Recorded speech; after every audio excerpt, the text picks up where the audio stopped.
سلام دوستان، به یکی دیگه از برنامه‌های زدنمی خوش اومدید. امروز من میخوام در مورد محتوای خلاقانه صحبت کنم، در مورد اینکه چطوری میتونیم خلاقیتمون رو رشد بدیم.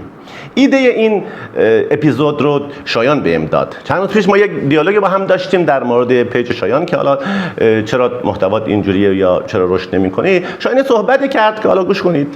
حقیقتش رو بخوای من خب تا یه جایی یه سری محتوا گذاشتم، بعد یه تکراری شد دیگه این محتوا. بعد دیگه نمیدونم خب تو استوری چی بذارم، چی بگم و اینکه دیگه استاپ شدم. دیگه گفتم خیلی تکراری شده، مخاطبم خسته میشه. یعنی عملا ایده ها کشید. ایده هام کشید و دیگه استاپ. خب میگه ایده هام کشید و دیگه ایده‌ای ندارم برای تولید محتوا. ما میخوام امروز در مورد این موضوعات صحبت کنیم. با من همراه باشید. مهمترین و با ارزشترین هدیه‌ای که انسان‌های خردمند یا هوموساپین ها در روند تکامل به انسان‌های عصر حاضر دادن، مغز اونها بود. مغز ما به ما توانایی زندگی کردن در ابعاد مختلف رو میده، به ما توانایی درک کردن، اندیشیدن، خلق کردن، تفکر و به ما این قابلیت رو میده که زندگی رو به شکل عمیق درک کنیم. یه درک ماندگار و پایدار از صمیمیت و عشق به ما میده. به ما توانایی اندیشیدن و نوآوری و خلاقیت رو میده. اما دنیای کنونی بستر مناسبی برای رشد و فعالیت مغز نیست. جیم کویک در کتاب بی حد و مرز به این نکات اشاره میکنه و 4 خائن رو معرفی میکنه که جلوی توانایی‌های مغز، رشدش و نوآوری و خلاقیتش رو در عصر حاضر میگیره. بریم اول این 4 خائنی که جیم کویک معرفی کرده رو یه مقدار باشون آشنا بشیم. خائن شماره 1، سیل اطلاعات دیجیتالی.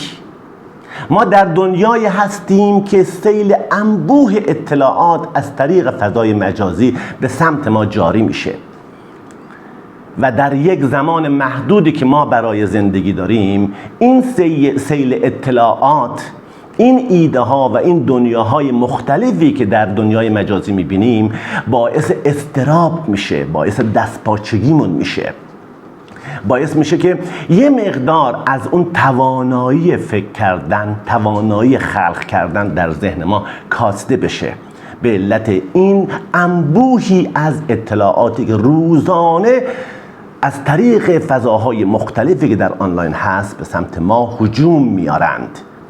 خائن شماره 2، حواس پرتی دیجیتالی.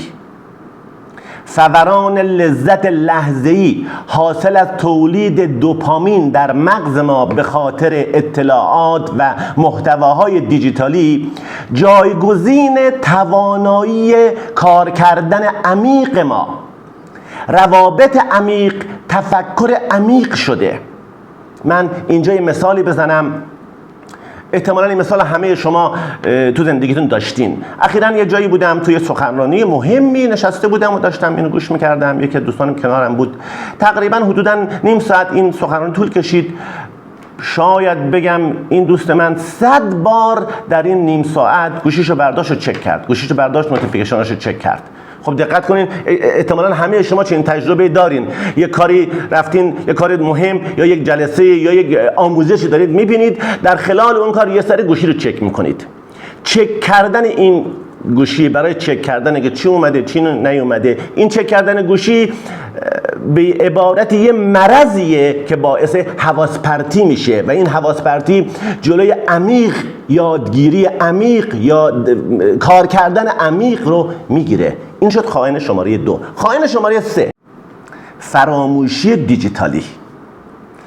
خب اینم مثال واضح تو زندگیمون هست. دقت کنید، ما یک ابررایانه به اسم گوشی موبایل همواره همراهمونه که همه چیز داخلش هست، از اطلاعات اشخاص، شماره تلفن ها، محاسبات و عملا حتی یادداشت کردن داخل نوت گوشی. همه چیزمون تو گوشیمون هست و مغز ماهیچه‌ایه که برای قوی تر شدن نیاز به تمرین های مخصوص خودش داره.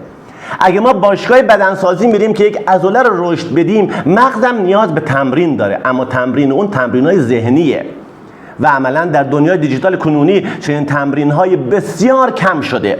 یه مثال میزنم که این قضیه روشن بشه. اکثر انسان‌های عصر کنونی دچار یک فراموشی هستند. همه شما یادتون میاد دوران‌هایی که چه حالا در دانشگاه بودین یا چه در دوران دبیرستان بودین که حافظه خوبی داشتیم، خیلی مطالب رو میتونستیم یاد بگیریم، خیلی مطالب به خاطر میسپردیم. نمیدونم یه زبان انگلیسی میخواستیم یاد بگیریم، کلمات تو حافظمون میموند، میتونستیم سریعتر و بهتر کلمات رو در حافظه بلند مدتمون جا بدیم. اما الان یه شماره نمیتونه حفظ کنیم. دقت کنید، الان وقتی کتابی میخوام بخونیم، یه چیزی میخوام یاد بگیریم، سریع از ذهنمون میپره. هممون دوچار این فراموشی دیجیتالی شدیم به علت این حجم اطلاعات و داده‌ای که توی گوشیامون هست و عملاً مغزمون رو تمرین نمیدیم. واسه همینه که یادگیری ها الان بسیار سخت شده. خائن شماره 4، استنتاج دیجیتالی، یعنی تفکر دیجیتالی، یعنی نتیجه گیری دیجیتالی. ما روزانه ساعتها به طور لحظه‌ای محتوای زیادی در فضای مجازی می‌بینیم که دارن یه محتوای نشون میدن در حوزه‌های مختلف، اهم از پزشکی، فرهنگی، اجتماعی، و یک سری نتیجه گیری ها اونها دارن در اون محتواها انجام میدن و در واقع ما داریم کم کم به مرور زمان توانایی تصمیم گیری و نتیجه گیری رو از خودمون میگیریم و از اونها پیروی میکنیم. این کار داره ناخواسته شکل میگیره، یک نوع فرهنگ دیجیتالی داره شکل میگیره که جلوی نتیجه گیری خودمون رو میگیره و به طور ناخواسته پیرو آن نتیجه گیری های دیجیتالی میشیم. در دنیای واقعی ما به هیچ عنوان اجازه نمیدیم تو صحبت که یه نفر دیگه به جای ما فکر کنه، ولی عملاً داریم اجازه میدیم دستگاه ها به جای ما فکر و استنتاج و نتیجه گیری کنند. این خائنین دیجیتالی با همدستی همدیگه تمرکز، نوآوری، خلاقیت، تفکر و در واقع تفکر واقعی رو از ما دزدیدن، وضوح ذهنی ما رو از بین بردن و متاسفانه منجر به فراموشی و حواس پرتی ذهنی برای ما انسان‌ها شدند. آقای جیمز کلیر در کتاب یک استراتژی برای تولید ایده ها 5 گام برای تولید یک محتوای خلاقانه یا یک محصول یا یک استراتژی خلاقانه رو معرفی میکنه. ایشون میگه ما در قدم اول باید اطلاعات جمع آوری کنیم، جمع آوری اطلاعات. 2 موشکافی اطلاعات. 3 فاصله گرفتن از مشکل. 4 تجلی ایده. 5 اصلاح و پختن ایده. ایشون این 5 گام رو برای که ما بتونیم یک ایده خلاق رو به وجود بیاریم در کتاب خودش توضیح داده. خب من حالا اینا رو صحبت کردم، میخوام برم در مورد این صحبت کنم که چطور ما با این 5 گام یه ایده خلاقانه میتونیم تولید کنیم. اصلا روند و پروسه تولید ایده میتونه به چه شکل باشه. ما برای که یک محتوای خلاقانه بتونیم تولید کنیم، در قدم اول باید تفکر خلاقانه و تفکر نقادانه رو در ذهنمون شکوفا کنیم و پرورش بدیم. یعنی ما باید بتونیم تفکر نقادانه رو وقتی که محتواهایی توی فضای مجازی میبینیم در خودمون ایجاد و پرورش بدیم. این یعنی چی؟ ما روزانه محتواهای زیادی در سوشال میدیا میبینیم. اول یک موضوع در مورد بحث تولید محتوای جیمز کلیر بگم. یک ایده در محتوای خلاقانه میتونه خلاق باشه اگر ترکیب چند تا ایده مختلف باشه. یعنی ما با ترکیب ایده های مختلف میتونیم یک ایده نو از بین اون ایده ها در بیاریم. اینجا داشته باشین تفکر نقادانه، یعنی این که شما هر محتوایی میبینید بتونین اون محتوا رو نقد کنید و نقاطی در اون محتوا پیدا کنید که بتونه کانکت کنید به موضوع صفحه خودتون، موضوع پیج خودتون، موضوع کانال یا سایت خودتون. هر محتوای خلاقانه میبینید یک کانکشنی ایجاد کنید با نقد اون محتوا، اون کانکشن رو به موضوع صفحه خودتون ربط بدید. این قدم اول. ترکیب ایده ها. ما خیلی موقع چند تا ایده رو میتونیم به هم وصل کنیم. خروجی اینها رو توی خروجی اینا بگردیم نقاط مشترک و اتصالی به ایده اصلی صفحه اینستاگرام یا یوتیوب یا آنلاین شاپ خودمون پیدا کنیم. این نقطه مشترک بین این محتوایی که یکی دیگه ساخته و محتوایی که شما میخوای تو سوشال میدیا برای خودت بسازی، این خیلی مهمه. یه نکته، من یه عقیده خاص در مورد محتوای خلاقیت الان دارم.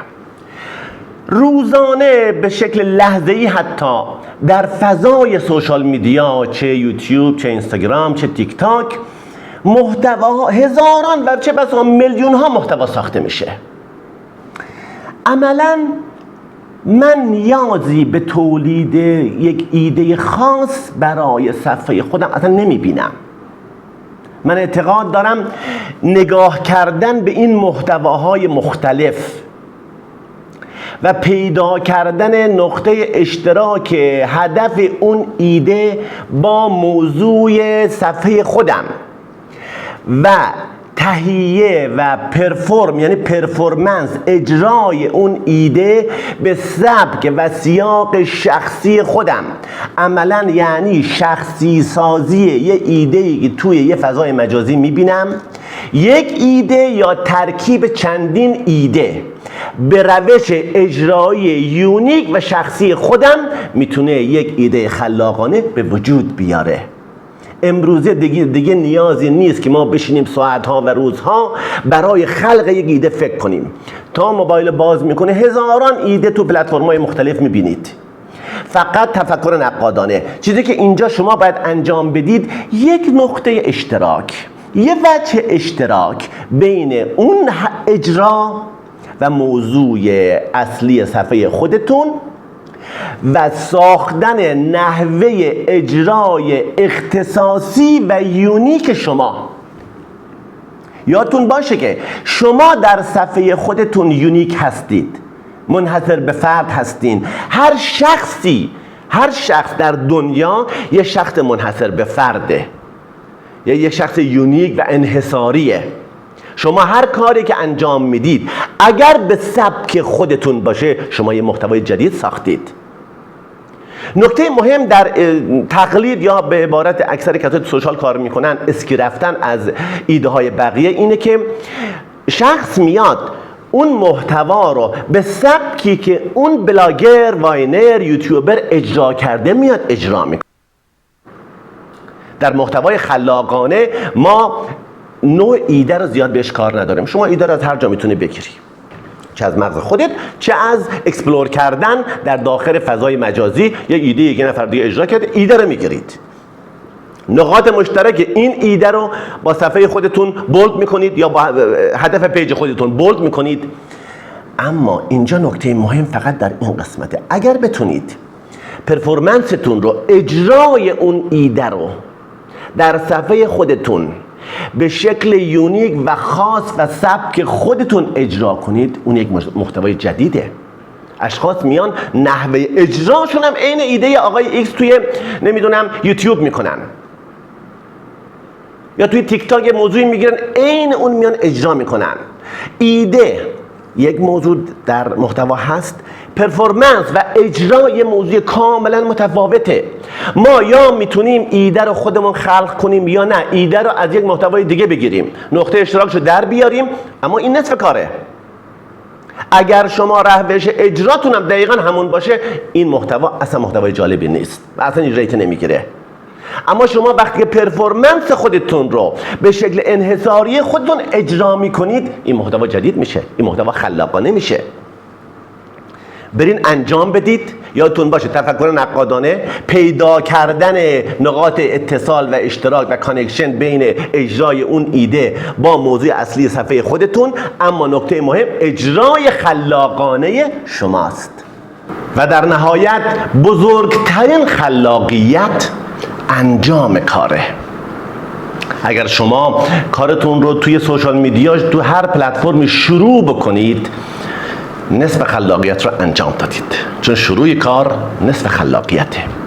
در قدم بعدی خلاقیت، شما اگر هر روز یک محتوایی توی صفحه آنلاین خودتون درست بکنید و اونو منتشر کنید و این کار به شکل مرتب و منظم انجام بدید، به مرور زمان محتوای شما، کیفیت اون محتوایی که شما میسازید، حتی از اشخاصی که به شکل بذات دارای قدرت خلق، نوآوری و ذوق ادبی و سلیقه هستند اما کاری انجام نمیدهند، شما از اونها خیلی جلوترید. مطمئن باشین وقتی که به محتوای 50مین محتواتون برسین، وقتی برگردین به محتوای قبلی، خودتون روند رشد و خلاقیت رو در تولید محتوای خودتون میبینید. پس بنابراین فقط کار رو شروع کنید. خلاقیت نیاز به زمان داره، نیاز به کار کردن عمیق داره. در مورد اون 4 خائن دیجیتالی بسیار تفکر کنید و سعی کنید در زندگی روزمره از این 4 خائن فاصله بگیرید. هر چقدر در لایف استایل شما فاصله شما از اون 4 خائن بیشتر و بیشتر بشه، عملا در این سمت ماجرا شما ذهنی خلاقتر، نوآورتر و شارپتری به دست خواهید آورد. مقدار زیادی از حجم تفکر ما، از حجم خلق ما متاسفانه در دنیای دیجیتال گم شده. عملا خائنین دیجیتال مقدار زیادی از توانایی ما رو دزدیدند.